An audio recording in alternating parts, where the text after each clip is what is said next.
오늘이 하나님의 사람 시리즈 첫 번째,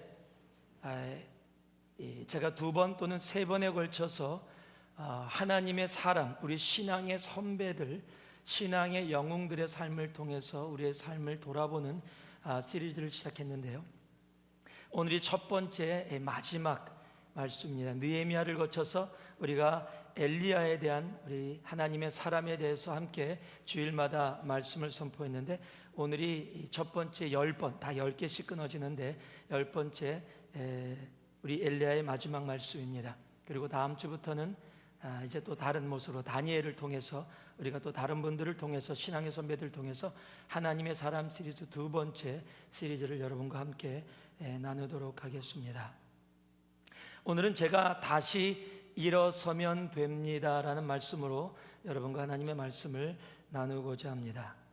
제가 지금 여러분에게 이야기하는 사람이 누구인지 한번 말씀은 안 하셔도 되고요, 그냥 머리로 한번 생각해 보시기 바랍니다. 나는 구두수성공의 아들로 태어났습니다. 초등학교도 9개월밖에 다니지 못했습니다. 23세에 일찍 사업을 시작했지만 사업을 실패했고, 24세에 주의원에 도전했다가 낙선했습니다. 25세에 다시 사업으로 돌아가 사업을 하다가 또 실패를 했습니다. 30세에 의회 의장직에 도전했다가 또 실패를 했습니다. 32세에 대통령 선거위원회 나섰다가 또 낙선했습니다. 36세에 하원의원에 공천에서 탈락했습니다. 47세에 상원의원에 도전했다가 또 실패했습니다. 48세에 부통령에 도전했다가 또 실패했습니다. 50세에 상원의원에 도전했다가 또 실패했습니다. 누군지 아시겠습니까? 속으로 아시는 분들 있으실 거고, 역사를 잘 모르시는 분들은 대체 누구를 얘기하냐라고 생각하시는 분들 계실 겁니다. 바로 이 사람이 미국 16대 대통령이며 미국에서 가장 존경받는 아브라함 링컨입니다. 링컨의 삶을 이야기하면 노예 해방을 보통 이야기합니다. 그러나 링컨의 삶을 이야기할 때 그의 삶 가운데 있었던 실패를 이야기하지 않고 지나갈 수는 결코 없습니다. 링컨은 실패의 연속의 삶이었습니다. 사람들은 실패를 두려워합니다. 실패를 하면은요, 좌절하고 도망가고 겁부터 내는 사람들이 많습니다. 다루는 실패를 인생의 끝이라고 이야기하는 사람들도 있습니다. 성경에도 아주 유명한 실패했던 두 사람의 이름이 나옵니다. 한 사람은 베드로고 한 사람은 유다입니다. 어저께 저녁 때 우리 집회 오셨던 분들은 제가 왜 오늘의 말씀이 어저께 말씀의 한 부분의 후편이라고 얘기하시는지를 아실 겁니다. 이 성경의 신약의 유명한 두 명의 그 실패자, 베드로는 예수를 3번 부인했습니다. 아주 자신 있게 감옥까지도 가고 목숨까지도 예수와 함께 가겠다고 했는데 그 예수를 3번이나, 그것도 나약한 계집종이나 자기에게 예수와 함께 있었지 묻는 사람들 앞에서 3번이나 부인했습니다. 그리고 부활의 예수를 만났습니다. 그럼에도 불구하고, 부활의 예수를 만났음에도 불구하고 다시 디베라 바다로 도망가서 예전의 어부의 생활로 돌아갑니다. 유다는 예수를 은 30냥에 팔았습니다. 누가 더 나쁜 사람이냐, 누가 더 정말 자신의 인생의 실패자냐를 따질 때 결코 누가 더 했는지 구분하기 어려울 정도입니다. 둘 다 실패했습니다. 그런데 베드로는 지금 존경받는 사람들입니다. 우리의 자녀들의 이름에 피러라는 이름이 많습니다. 그리고 자신 있게 피러라고 지어줍니다. 길거리에 가서도 피러를 하면 뱃사람은 돌아볼 겁니다. 오늘 아침에도 메일을 하나 받았습니다. 남아프리카 공화국에 있는 선교사님이십니다. 저랑 오랫동안 남가주에서 함께 사역을 했던 분이신데 LA에 선교차 오셨다고, 통화하고 만나고 싶다고 연락을 해달라고. 그분의 성함이 피로입니다. 정말 피로처럼 사시는 분이세요. 그런데 유다라는 이름, 여러분 유다라는 이름의 뜻이 뭔지 아십니까? 피로는 반석입니다. 유다라는 이름은 내가 주를 찬양한다는 Praise the Lord, 즉 찬양한다는 뜻이에요. 결코 나쁜 뜻이 아닙니다. 그런데 여러분 자녀 유다라고 지는 사람 있으십니까? 나는 우리 아들을 유다라고 짓겠다. 예수를 안다면, 성경에 정말 그 지식을 갖고 있고 교회를 다닌다면 그럴 사람은 아무도 없습니다. 왜냐하면 유다는 나쁜 이미지로 우리의 삶 속에 남아있기 때문입니다. 베드로도 실패했고 유다도 실패했습니다. 그런데 왜 베드로는 존경받는 사람으로 그의 이름을 쫓아 우리의 자녀들의 이름을 져주는데 왜 유다는 그렇지 않습니까? 이유는 간단합니다. 베드로는 일어났고 유다는 일어나지 않았다라는 사실입니다. 둘 다 실패했다라는 것은 동일합니다. 이런 말씀이 있습니다. 성공을 하려거든 실패하라. 역설적인 말이죠. 여러분 야구 좋아하십니까? 최고의 강타자라고 불리는 야구 선수들도요 10번 배트박스에 서면 7번 아웃당하고 3번 정도 치고 나아갑니다. 그들의 삶에 7번의 실패를 통해서 3번의 성공을 거둔다라는 겁니다. 필도라도라는 사람이 쓴 리더십 에센스라는 책에 나사가 우주 비행사를 채용하는 기준에 그 내용을 적어놓은 글이 있어서 제가 코웃을 해갖고 왔습니다. 코웃된 대로 한번 여러분께 읽어드리겠습니다. 진정한 성공을 거두기 위해서는 반드시 실패해야 한다. 나사는 우주 비행사를 뽑을 때 중대한 실패를 경험한 사람을 뽑았다. 나사는 달 착륙을 위한 아폴로 11호에 탑승할 우주 비행사를 선발하려는 수많은 지원서를 받았다. 먼저 경력과 이력사항을 보고 1단계 심사를 했는데 통과한 사람이 수천 명에 달했다. 그 다음 단계로 아주 특이한 테스트를 했다. 인생에서 심각한 위기를 겪지 않고 또 슬기롭게 실패한 극복한 경험이 없는 후보자들은 제외되었다. 일반적으로 생각하면 한 번도 실패를 겪지 않은 사람을 선발하는 것이 합리적으로 보인다. 그러나 나사는 실패 경험이 있는 사람들을 선발했다. 여기서 분명한 전제는 한 번도 실패를 경험하지 않은 사람보다 실패를 경험하고 다시 일어섰던 사람이 더 강하고 뛰어난 사람이라는 것이다. 우주여행 중에 발생할 수 있는 다양한 도전들을 극복한 충분한 능력을 가진 사람을 뽑기 위해서는 실수와 실패 경험이 필수라고 판단한 것이다. 여러분, 인생은 넘어지지 않는 게, 실패하지 않는 게 중요한 것이 아닙니다. 아니, 넘어지지 않는 인생은 없습니다. 아기가 걷기 위해서는 수많이 넘어져야 걸을 수 있습니다. 넘어지고 다시 일어선을 반복하는 것을 통해서 아이들이 걷고 뛰게 되는 것입니다. 물이 절벽을 만나기 전에는 폭포가 될 수 없다. 여러분, 이런 말 들어보셨어요? 물이 절벽을 만나기 전에는 폭포가 될 수 없다. 제가 굉장히 좋아하는 말이에요. 또 제가 좋아하는 말이 하나 더 있습니다. 시냇물 속의 돌들을 다 치우면 아름다운 자연의 노래를 들을 수 없다. 참 멋있는 표현이죠. 지금 이렇게 반응을, 멋있으면 멋있다, 뭐 이런 반응들이 나와야 되잖아요. 정말 멋있는 말씀인데, 우리의 인생의 역경과 실패는 오히려 우리의 인생을 아름답게 할 수 있습니다. 여러분 아세요? 절벽이 크면 클수록 큰 폭포가 되어서 사람들의 감탄을 자아냅니다. 절벽이 크면 클수록 큰 폭포가 돼요. 제가 아직도 가슴에 남아있는 폭포가 나이아가라 폭포입니다. 멀리서 볼 때는 별거라고 생각했는데 그 밑에 배를 타고 들어가서 그 폭포를 올려다보면서 그저 아무 소리 안 하고 제 입에서 나왔던 찬양, 주님의 높고 위대하심은 내 영혼이 찬양하네. 여러분, 절벽이 깊으면 깊을수록 그 폭포의 위대함과 장엄함은 더 커지는 겁니다.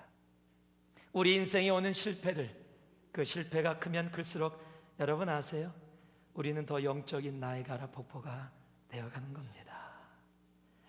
오늘 이 19장의 본문에 엘리야가 그런 인생의 큰 절벽을 만났습니다. 큰 정도가 아니라 너무 커서 자기가 지금까지 살아왔던 인생의 모든 것을 버리고 싶을 정도로 하나님 내 목숨을 가져가 주시옵소서. Lord, take my life. My life is worthless. Compared to my ancestors, I'm nobody. Lord, take my life. I'm nobody. I'm worthless. 이렇게 고백하면서 자신의 인생의 절벽 앞에서 쓰러져 주님 앞에 정말 울부짖는 엘리야. 여러분, 그 위대한 엘리야가 지금 인생의 절벽 가운데 좌절하고 한없이 떨어졌어요. 그런데 하나님은 그 엘리야를 회복시켜 주십니다. 하나님은 그 엘리야를 다시 일으켜 주십니다. 그리고 원래의 엘리야의 모습으로, 아니 원래가 아니라 더 큰 엘리야의 모습으로, 나중에 엘리야가 이 땅을 떠날 때는 죽지 않고 하늘에서 불마차가 내려와서 그 불마차를 타고서 하늘의 승천에서 올라갑니다. 엄청난 모습으로 하나님이 다시 그 아들 엘리야를 일으켜 세우십니다. 여러분, 하나님은요, 우리가 우리의 인생의 절벽을 만났을 때 그곳에서 낙담하고 넘어져 있고 포기하기를 원치 않으십니다. 다시 일어나기를 원하십니다. 아니, 다시 일으켜 세워주십니다. 우리의 삶에 실패가 없는 인생은 없습니다. 저도 수많은 실패를 반복하며 지금까지 왔습니다. 여러분의 인생 가운데도 실패와 좌절과 낭망의 삶들이 분명히 있어 왔을 것이고, 또 혹 지금 그 고통과 낭망 속에 오늘 이 자리에 앉아 계신 분도 계실지 모르겠습니다. 엘리야는 지금까지 살아왔던 모든 인생의 너무 큰 절벽 속에 좌절했지만 그 절벽에서 다시 일어났습니다. 그래서 엘리야입니다. 베드로는 정말 많은 제자들 앞에, 예수 앞에서 내가 죽기까지 예수를 따르겠습니다 고백했는데 부인하고, 저주하며 부인하며, 맹세하며 부인하며 예수님을 떠났습니다. 부활한 예수님을 만났음에도 불구하고 다시 디베라 바다에 가서 그저 고기 낚으면서 나는 원래 예수 만나기 전의 모습으로 그냥 그렇게 살아가겠다라고 낙담하고 절망 속에, 그 실패 속에 머물러 있었습니다. 그런데 예수님이 다가가셨습니다. 그리고 세우십니다. 여러분, 하나님은 여러분을 실패 속에 그냥 놔두지 않으십니다. 하나님은 여러분을 좌절과 낭망 속에 그냥 놔두지 아니하십니다. He cares. He loves. 오늘 엘리야를 다시 세웠듯이 하나님은 여러분들을 다시 그 낭망과 좌절과 실패 속에서 다시 세우기를 원하십니다. 우리 하나님은 참 좋으신 분이세요. 그리고 그 다시 세우는 엘리야를 향해 다가갔던 모습 속에 제가 말씀을 준비하며 혼자 그냥 희죽희죽 웃었어요. 아마 누가 봤으면 좀 정신이 좀 이상하다 그랬을 거예요. 우리 하나님 참 좋다. 너무 좋으신 하나님이시다. 왜냐면요, 주님이 그 낭만과 좌절 속에 그 로뎀 나무 아래서 울부짖으며 죽기를 원했던 엘리야에게 다가갔던 모습이 이 모습이기 때문에 그렇습니다. 우리 7절 말씀 같이 한번 봉독해 봅니다.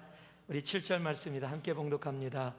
여호와의 사자가 또 다시 와서 어루만지며, 다시 한번 합니다. 저는 말씀 선포할 때 좀 선포가 됐으면 좋겠어요. 하나님의 말씀입니다. 함께 봉독합니다. 여호와의 사자가 또 다시 와서 어루만지며 이르되 일어나서 먹으라. 내가 길을 이기지 못할까 하노라 하는지라. 주님이 첫 번째 말씀이 뭐냐면 일어나 먹으랍니다. 한번 따라 하시기 바랍니다. 일어나 먹으라. Get up and eat. 일어나 먹으라. 여러분, 한국 사람들의 가장 마음이 담겨있는 인사, 우리 할머니들이 우리를 보면 가슴속에 담고 가장 사랑의 표현을 하는 인사, 너 밥 먹었니? 여러분, 이 굉장한 사랑의 인사예요. 이건 한국 사람들만 하는 인사입니다. 전 세계 어디 가도 안 하는 인사예요. 미국 사람한테 그렇게 하면 이상하게 쳐다봅니다. 한번 아침 회사 가서 그래 보세요. 아침에 가자마자 Did you eat? 아마 한참 웃을 겁니다. 뭐 이 사람 뭐 하나. 그런데 한국 사람들은 그렇게 인사해요. 이것이 먹는다는 개념이 아니에요. 아마 보면 이 한국 사람과 이 이스라엘 사람, 그 주님의 마음이 우리 안에 그렇게 담겨 있지 않나, 막 이런 생각이 들 정도로요. 한국 사람의 그 인사는 그래요. 어떤 꼬마가 학교에서 선생님이 질문을 했습니다. 꼬마에게 10개의 사과가 있는데 그 중에 3개를 먹었다.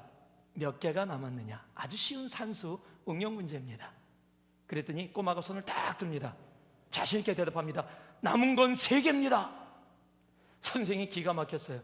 무슨 소리냐? 10개 중에 3개를 먹었으면 7개가 남았지. 아니요, 우리 엄마가 그러는데 먹는 게 남는 거래요. 이 한국 사람들의 정서입니다. 먹는 게 남는 거예요. 먹어야 돼요. 제가 오래전에 중국 선교를 갔더니 중국에 있는 조선족 이 집에 머물렀습니다. 그 집에 냉장고가 있는데 망가진 냉장고예요. 그런데 거기다가 음식을 넣어놓으시더라고요. 왜 넣어놓으시는지 모르겠어요. 냉장고인데 망가진 냉장고이기 때문에 더 공기가 안 통해서 음식이 상할 텐데. 그런데 저희들이 아주 일주일 동안 머물렀는데 힘들었던 게 뭐냐면, 저는 괜찮은데 이세권 자매들이 같이 몇 명 같이 갔습니다. 아침을 안 먹어요. 이세 자매들은 토스트 그냥 조금 먹고 우유 조금 마시면 되는데, 아침 6시에 우리가 사역을 7시부터 시작하기 때문에 아침, 그들에게는 새벽입니다. 꼭두 새벽입니다. 아침 식사를 차려놔요. 반찬은 딱 2가지입니다. 토마토, 가지. 그걸 다 기름에다 묻힌 겁니다. 도저히 먹을 수 없는 반찬들에다가 밥을 주시는데 공기밥에다가 공기만큼 위로 쌓여 있어요. 이 공기 2개를 덮어놓은 거랑 똑같아요. 예전에 부모님들이 많이 그렇게 주셨어요. 아직도 중국에서는 그렇게 하시는 분들이 있으시더라고요. 선교 갈 때 꼭 얘기한 게 있습니다. 주시는 대로 다 먹는다. 뭐든지 먹는다. 그걸 약속하고 왔기 때문에 자매들이 그냥 그것을 먹는 거예요. 먹어서 그릇 밑으로 조금 들어갔습니다. 보통 같은 벌써 한 그릇 넘게 먹은 거예요. 이제 조금만 더 먹으면 된다 그러고 있는데 옆에 계시던 아줌마가 와, 잘 먹네 그러고 한번 다 벗어 더 먹어. 아주 자매들이 기절을 했어요. 기절을.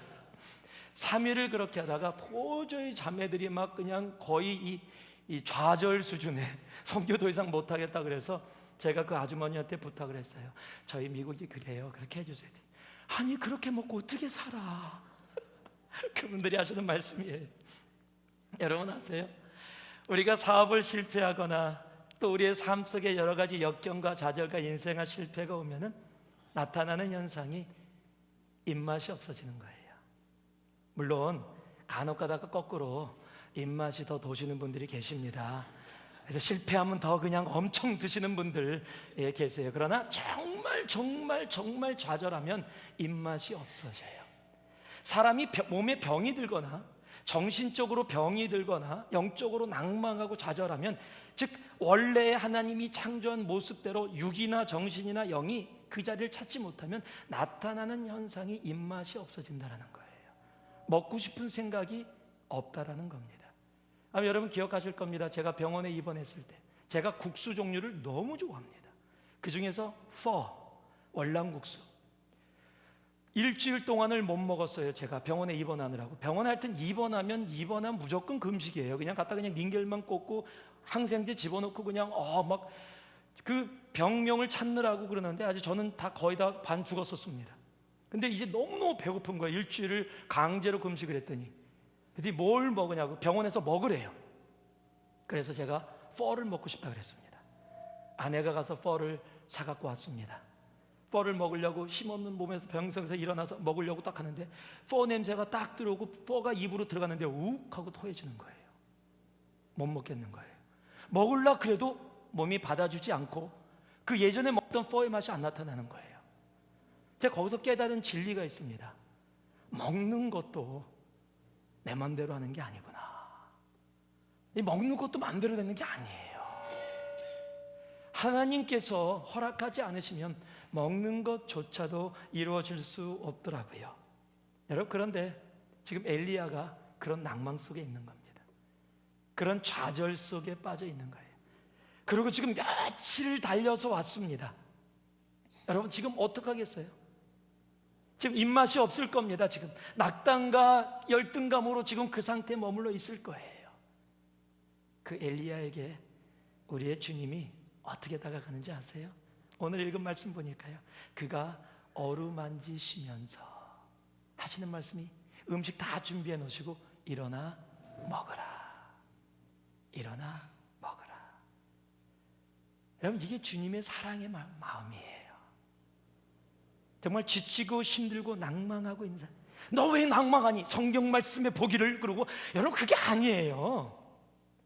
그 사람의 필요, 지금 낭망하고 좌절해 있어서 지금 며칠을 달려와서 먹지도 못하고 그 낭망 속에 있는 엘리야를 향해서 주님께서 네가 이럴 수가 있느냐, 평생 너와 함께 했는데 네가 이 모습이 무엇이냐, 혼을 내시면서 일으키신 것이 아니라 어루만지시면서 He touched and he said get up and eat. 여러분, 주님의 사랑이 바로 거기 있는 겁니다. 여러분, 하나님은 언제나 우리에게 그렇게 다가오세요. 우리의 필요를 아시고 우리의 약함을 아세요. 우리의 약함을 아시기에 혼내고 내가 너에게 갖고 있는 기준이 이만큼인데 이것을 못하고 낭망하고 좌절하고 그러고 하고 있느냐? 아니다라는 거예요. 우리의 약함을 아시고 다가가서 만져주십니다. 그리고 일어나 먹으라고 얘기해 주시는 거예요. 신약에 보면은요, 요한복음 21장 9절과 12절 13절에 보면 예수님께서 베드로를 찾아가신 내용이 나옵니다. 보니까요, 육지에 올라보니 숯불이 있는데 그 위에 생선이 놓였고 떡도 있더라. 예수께서 가라사대 와서 조반을 먹으라 하시니 제자들이 주신 줄 아는 고로 당신이 누구냐 감히 묻는 자가 없더라. 예수께서 가셔서 떡을 가져다가 저희에게 주시고 생선도 그와 같이 하시니라. 지금 제자들이요, 이 베드로가 어떤 사람이냐면 부활의 주님을 만났습니다.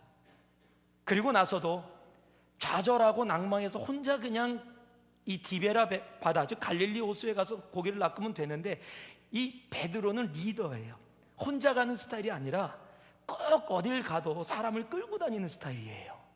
그러니까 자기가 낭망해서 좌절해서 더 이상 뭐 주님 못 따라가겠으면 미안해서 그런 마음으로 디베라를 갔다 혼자 가면 되는데, 성경 말씀을 보면 제자들 많이 데리고 가요. 제자들 많이 데리고 그러고 나서 디베라 바다 가서 고기 낚고 있는 겁니다.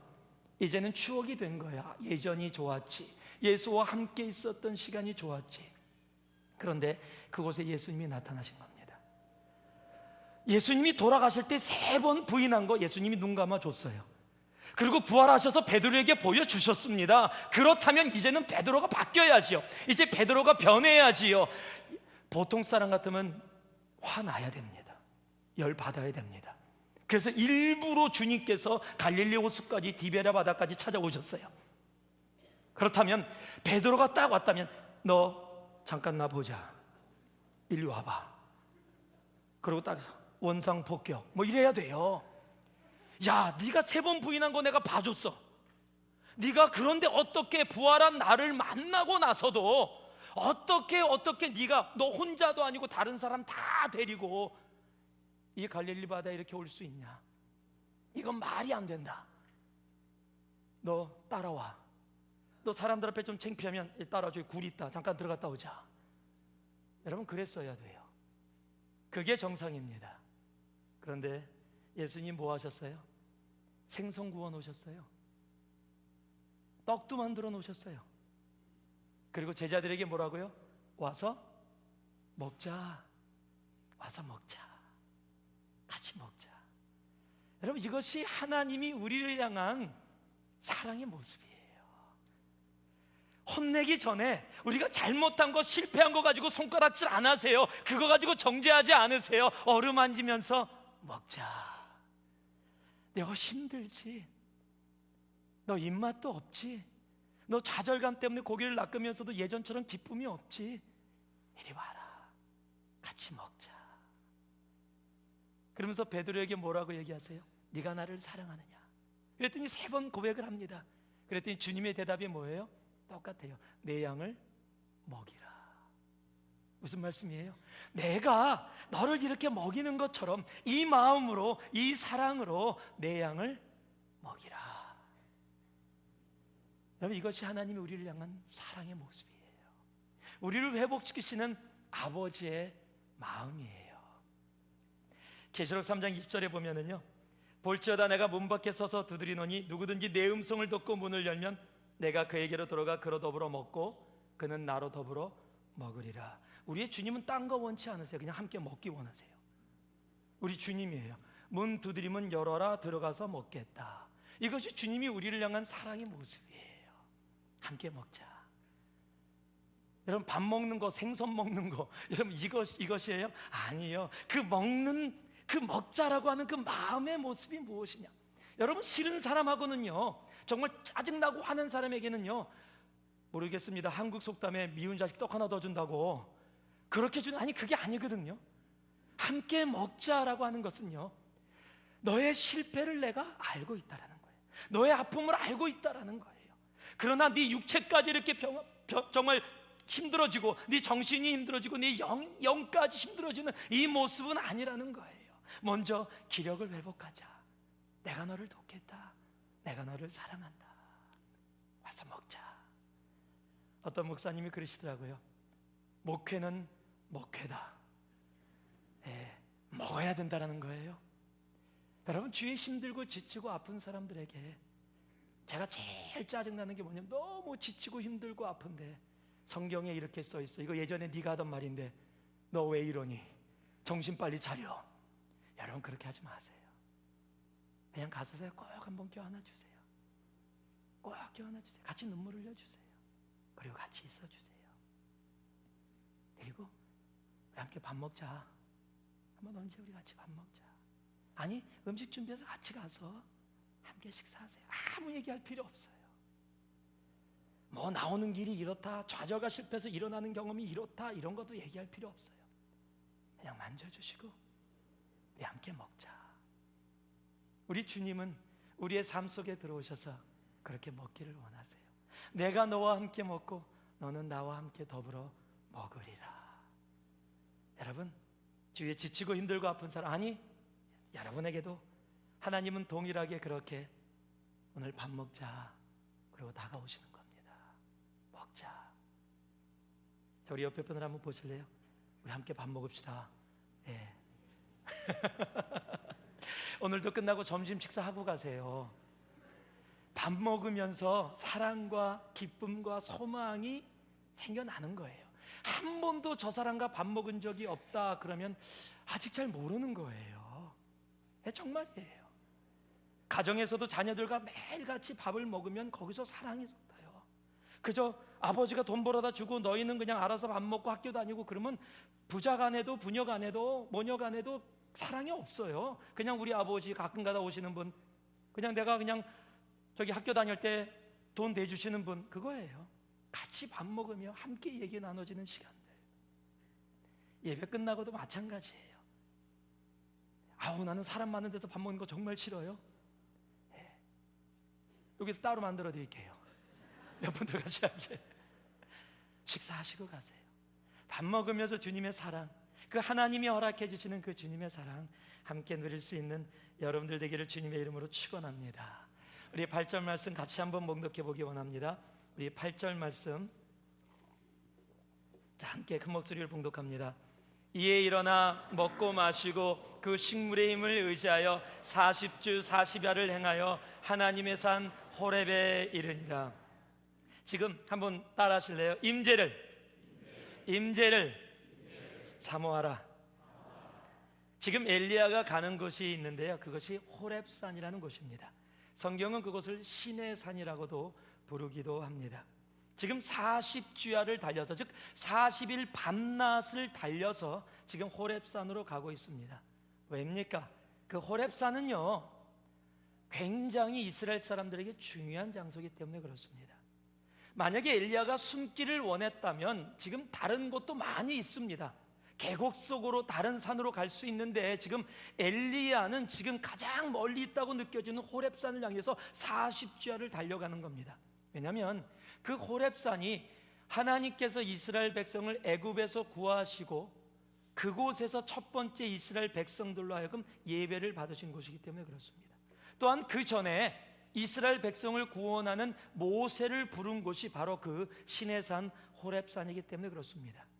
즉 호렙산 시내산은 하나님의 임재가 있는 곳이라는 것이 이스라엘 사람들에게 거룩한 곳이라는 것이 이미 박혀 있는 사실입니다. 그러니까 지금 엘리야는 지금 좌절과 실패와 낭만 가운데 나는 죽기를 원합니다라고 하는 그 가운데서도 어디를 향해서 가고 있냐면 주님의 임재를 향해서, 내가 이 실패 속에 머물러 있고 이곳에 이렇게 있는데 내가 이 실패 가운데, 이 낭만 가운데 다시 서서 나아갈 수 있는 길은 단 하나다. 무엇이냐? His presence, 하나님의 임재뿐이다. 사람들이 실패하거나 낭망할 때 제가 누누이 여러분께 말씀드렸지만 사람들이 찾는 곳이 있습니다. 그것이 자기의 마음의 고향입니다. 멀쩡하다가도 실패하고 낭망하면 술을 찾습니다. 그럼 술이 마음의 고향이에요. 술 쫙 마시면 이렇게라도. 앉았던 친구를 찾습니다. 바닷가를 갑니다. 산을 갑니다. 그럼 그것이 고향일 수 있어요. 지금 엘리야의 진정한 해결책의 마음의 고향은 바로 하나님인 겁니다. 그 하나님을 찾아 나서는 거예요. 저는 여러분들이 정말로 지치고 힘들고 아플 때 바로 그 하나님의 임재를 사모하며 나아갈 수 있기를 진심으로 바랍니다. 존 비비어의 이 책의 열정이라는 책이 있습니다.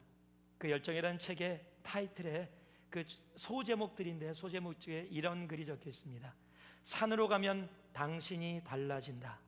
아론처럼 밑에 남아 있으면 당신 안에 있는 하나님의 형상이 달라진다. 이게 무엇을 얘기하는 거냐면 출애굽기 32장을 얘기하는 겁니다. 모세는 하나님을 만나기 위해 시내산 위에 올라갔습니다. 그랬더니 모세가 달라졌습니다. 그 얼굴에서 하나님의 광채가 빛나서 도저히 사람들이 그의 얼굴을 맨눈으로 볼 수가 없는 상황이었습니다. 그런데 아론과 이스라엘 백성은 산 밑에 남아 있었습니다. 그랬더니 백성들이 무엇을 요구했어요? 우리를 구원하여 낸 그 신을 만들어 달라.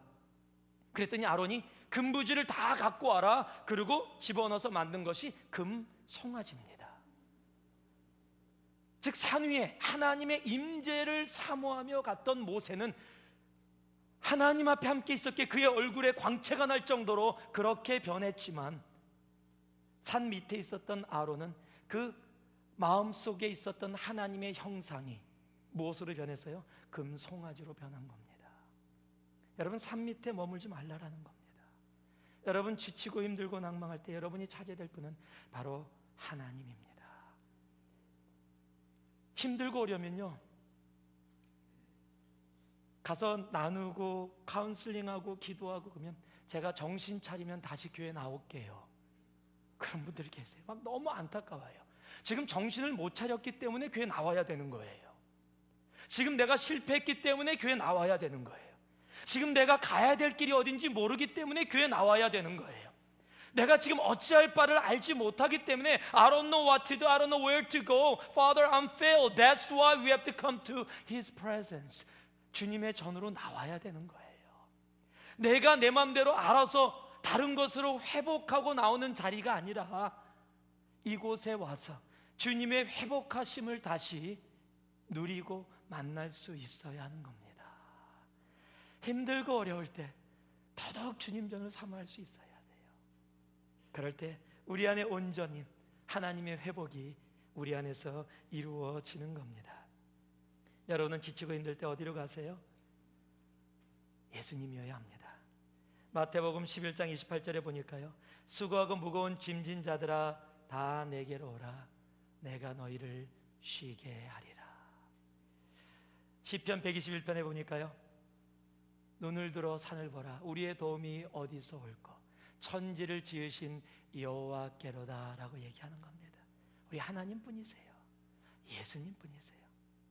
더 주님의 전을 사모하시기 바랍니다. 그런데 여기에 중요한 사실이 있어요.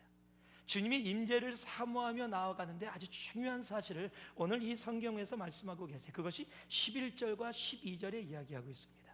우리 같이 한번 이 말씀을 읽어보기 원합니다. 우리 19장 11절과 12절에 나와 있는 이 말씀을 함께 읽겠습니다. 시작. 여호와께서 가라사대 너는 나가서 여호와 앞에서 산에 섰으라 하시더니 여호와께서 지나가시는데 여호와 앞에 크고 강한 바람이 산을 가르고 바위를 부수나 바람 가운데 여호와께서 계시지 아니하며 바람 후에 지진이 있으나 지진 가운데도 여호와께서 계시지 아니하며 또 지진 후에 불이 있으나 불 가운데도 여호와께서 계시지 아니하시더니 불 후에 세미한 소리가 있는지라. 여러분, 엘리야의 삶은 언제나 강력하게 하나님의 임재가 임했던 삶이었습니다. 기도를 했더니 3년 반 동안 비를 안 내리세요. 기도했더니 엄청난 기적들이 일어납니다. 죽었던 자가 살아납니다. 이런 기적들, 하나님의 임재의 능력이 엄청나게 나타났던 삶이에요. 바로 이 전에도 어떤 일이 벌어졌어요? 기도했더니 하늘의 문이 열리고 불이 내려와서 태울 수 없다고 생각했던 모든 것을 다 태울 정도로 하나님의 기적이 엄청 임했고, 비가 오는데 마차보다도 더 빨리 600만 불의 사나이로 달렸던 하나님의 능력이 임했던 삶이 엘리야의 삶이에요. 그런데 오늘 말씀을 보니까요, 하나님께서 임하시는데 지금 뭐라고 말씀하고 계세요? 크고 강한 바람 가운데도 임하지 아니하시고 지진 가운데도 임하지 아니하시고 그 후에 불이 있었는데 불 가운데도 임하지 아니하셨다. 여태까지는 그렇게 임하셨는데 지진이 있으면 그곳에 하나님의 능력으로 임하셨고, 바람이 있으면 그곳에 큰 바람 가운데 임하셨고, 불이 있으면 불 가운데 분명히 임하셨는데 오늘은 그 가운데 계시지 않더라. 그러면서 맨 마지막에 뭐라고요? 세미한 음성, gentle whisper. 쉽게 얘기하면 모세야. 모세가 아니군요. 엘리야야. 엘리야야. 또 이렇게 얘기 안 하면 모르시는 분 계세요. 그냥 모세인가 보다 그러고 들으시는 분들. 엘리야야. 엘리야야. 아주 gentle whisper. 지금 여기서 무엇을 얘기해 주고 계신 거예요? 여러분, 많은 사람들이 하나님의 임재를 사모해서 주님의 전에 옵니다. 교회에 옵니다. 주님을 사모해서 말씀과 기도 속과 찬양 속에 나아갑니다. 여러분, 그런데 아세요? 하나님의 임재가 있음에도 불구하고 임재를 모르고 지나가는 사람들이 생각보다 많아요. 왜 그런지 아십니까? 하나님은 우리들이 생각하는 우리들의 방법으로, 우리들의 형식으로 임하시는 분이 아니라는 거예요. 어떤 사람은요, 바람 가운데 임하셨던 하나님을 경험했어요. 그것이 너무 크고 강해요. 그러면 이제는 바람만 쫓아다녀요. 주님은 바람 바람 바람 그러면서 쫓아다니는 거예요. 불 속에 임했던 하나님을 경험하면요, 전부 다 불불불 불을 내려 주시옵소서. 누가 물 얘기하면 아주 화내요. 여러분, 지진 속에, 그냥 하나님의 큰 지진 속에 임했던 하나님을 경험한 사람은요, 하나님은 지진 속에서만 임하시는 분이라고 착각을 해요. 그래서 지진만 쫓아다녀요. 그렇다면 여러분, 좋은 곳에 계신 겁니다. 이거 정확한 지진대입니다. 이 캘리포니아가. 그런데요, 우리가 경험했던 그것이 불 속에서 경험되었던 하나님의 임재냐, 바람 속에 경험되었던 하나님의 임재냐, 지진 속에 경험되었던 하나님의 임재냐, 그 방법이 아니라는 거예요. 그 엘리야에게 여태까지 그렇게만 역사하던 하나님이 지금 이 시내산에서 세미한 음성으로, 여러분, 세미한 음성으로 만나주시는 거예요. 여러분, 우리의 형식을 내려놓으세요. 우리의 사고방식을 내려놓으세요. 여러분, 그것을 더 정확하게 알려면 예수님의 치유 사역을 보면 알 수가 있어요. 제가 몇 가지만 말씀드려 볼게요. 마태복음 8장 3절에 보면 이 나병 환자가 있습니다. 그 나병 환자를 고치는데 주님께서 어떻게 고치시면 손을 내밀어 He reached out hands and touched, 이렇게 만져서 고치십니다. 저게 하나님이 병을 고치는 방법인가? 그런데요, 요한복음 11장 43절에 가서 나사로를 살릴 때는 어떻게 하냐면요, 명령하세요. 나사로야 나오너라. 말씀으로 일으키십니다.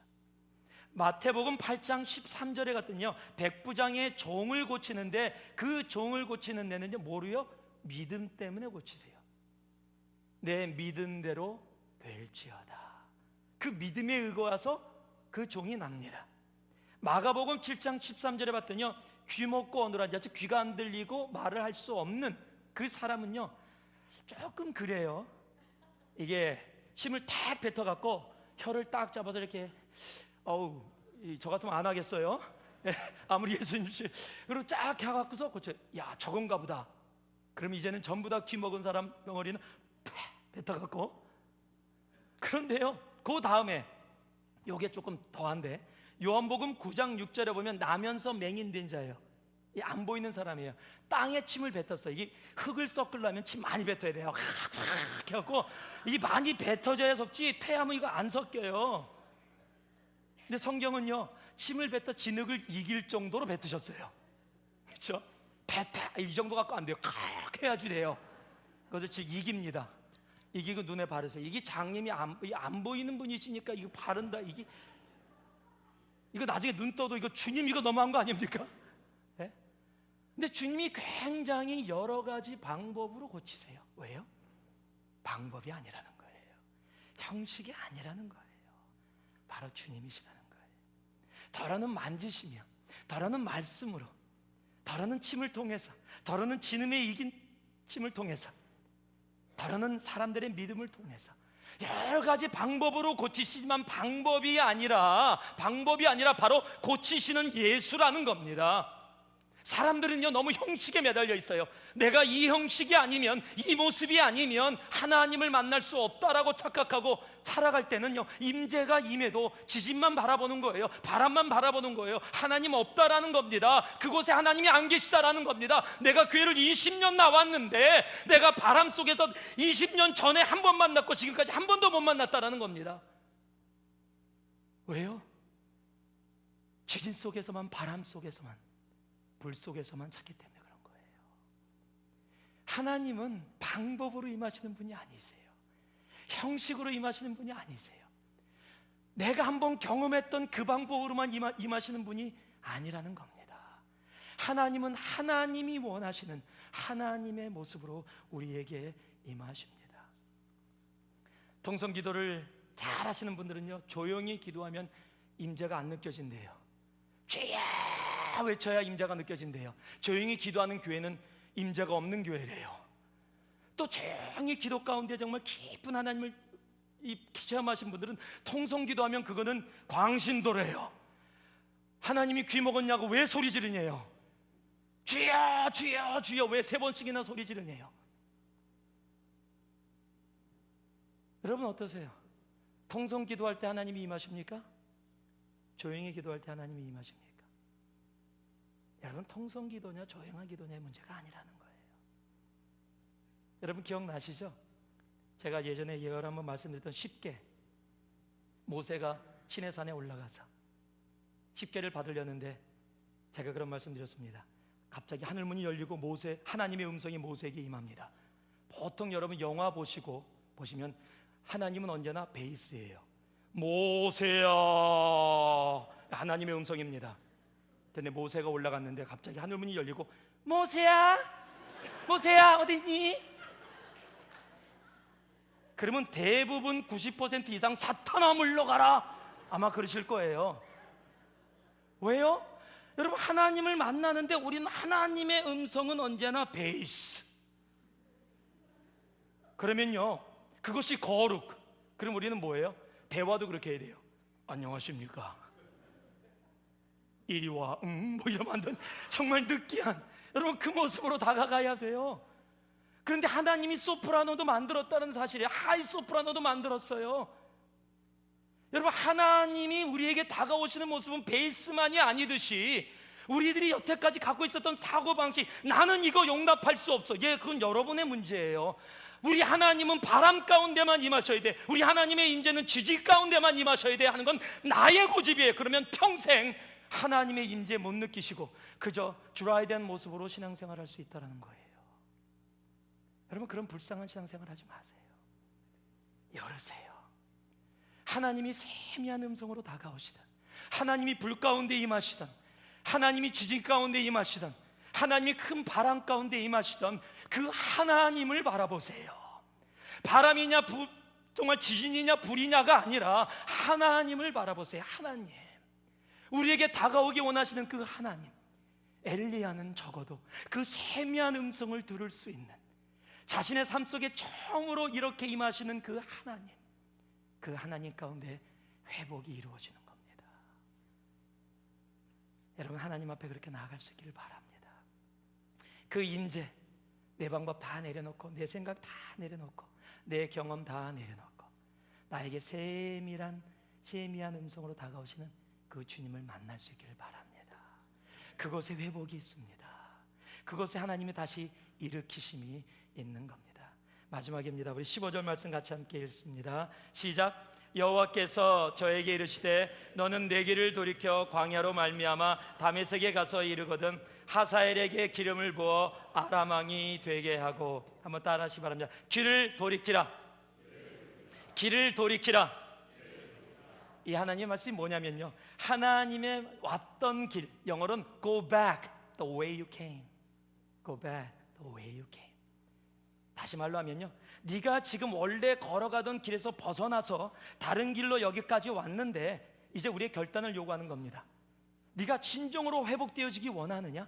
내가 너에게 먹으면서 사랑을 표현해줬다. 그리고 사랑으로 일으켜줬다. 그리고 이곳의 호렙산에서 내가 세미한 음성으로 나의 임재를 너와 함께 했다.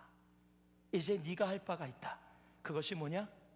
네가 왔던 길로 돌이켜라라는 겁니다. 여러분, 삶을 돌이켜야 돼요. Go back the way you came. 다시 소명의 길, 내가 너에게 가라고 명령했던 그 길에 다시 들어서라라는 겁니다. 그래야 다시 엘리야가 엘리야로 서는 겁니다. 도망가지 마세요. 내가 원하는 길로 가지 마세요. 무엇을 얘기하니까 오늘 우리 처음 읽었던 본문의 말처럼 아람 왕을 세우고 엘리사를 세우는, 내가 너에게 원래 주었던 너의 소명의 길, 사명의 길, 그 길로 다시 가라라고 얘기하는 겁니다. 도망가지 마세요. 임재를 느꼈는데도 지금 힘들어서 더 이상 못 가겠어요. 그래서 그냥 내가 가던 길로 계속 갈래요. 아니요. 그러면은 회복이 되지 않습니다. 결단하고 돌이키셔야 합니다. 다시 소명의 길, 그 사명의 길로 나아가야 합니다. 계시록 2장 4절 5절 봤더니요, 그러나 너를 책망할 것이 있나니 너의 처음 사랑을 버렸느니라. 그러므로 어디서 떨어진 것을 생각하고 회개하여 처음 행위를 가지라. 만일 그리하지 아니하고 회개치 아니하면 내가 내게 임하여 내 촛대를 그 자리에서 옮기리라. 무엇을 얘기하는 겁니까? 돌이키라는 겁니다.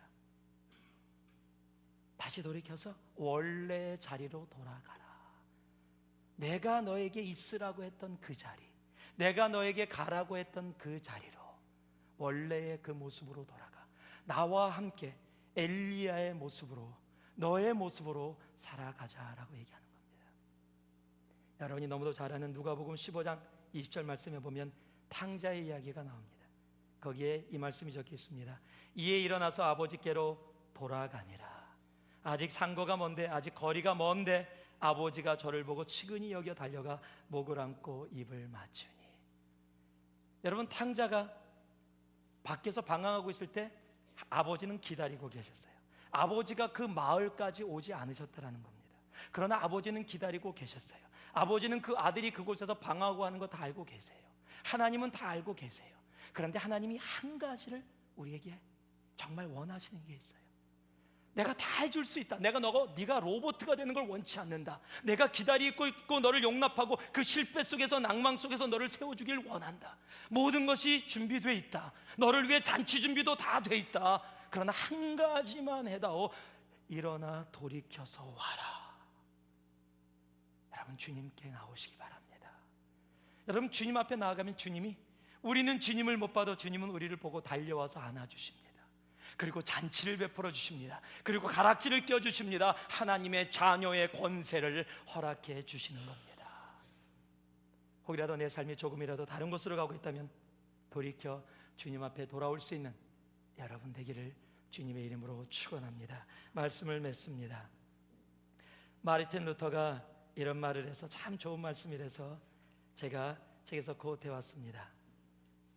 성경에 나온 위대한 성인들이 죄를 짓거나 실패하지 않았다면 연약한 우리의 마음은 편안치 못할 것입니다.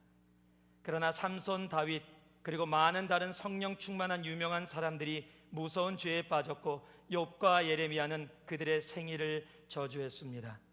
엘리야와 요나 역시 삶에 지쳐서 죽음을 바랬습니다. 너무 고통에 깊이 빠져서 다시 일어나지 못한 사람이 없었고, 너무 굳게 서서 실패하지 않은 사람도 없습니다. 만약 그들이 실패했다면 나도 역시 실패할 것입니다. 만일 그들이 다시 일어났다면 나 역시 다시 일어날 것입니다. 우리가 주님 앞에 다시 일어날 수 있는 우리가 되어지기를 바랍니다. 하나님 말씀하십니다. 살고 죽는 것이 하나님 앞에 있습니다. 일어나 먹으라는 하나님의 사랑 속에 그 하나님의 사랑을 받아들일 수 있는 우리가 되시길 원합니다. 여러분, 예수님만이 아직도 우리의 삶의 온전한 답입니다. 임재를 사모할 수 있기를 바랍니다. 다른 것 가지 마시고요, 주님의 전으로 나오세요. 그리고요, 이제 잘못된 길을 안다면 돌이키세요. 바로 주님 앞에 나오세요. 그러면 그 좌절과 실패 로뎀나무 아래 있었던 그 엘리야가 불병거를 타고 불마차를 타고 살아서 하늘에 올라가는 귀하고 아름다운 기적의 역사가 여러분의 삶 가운데도 일어날 겁니다. 다시 일어서면 됩니다. 다시 일어서면 되는 겁니다. 실패 속에 있다 할지라도, 낭만과 좌절 속에 있다 할지라도 다시 일어서면 됩니다. 한번 따라 하실래요? 다시 일어서면 됩니다. 다시 일어서면 됩니다. 이 시간에 우리 함께 기도할 수 있기를 원합니다. 우리 함께 통성으로 기도할 때, 하나님 다시 일어나기 원합니다. 실패와 좌절 속에 머물러 있지 아니하고 하나님이여 다시 일어서기를 원합니다. 주여 함께하여 주시옵소서. 이 시간 우리 한 목소리로 함께 기도하겠습니다. 기도합니다.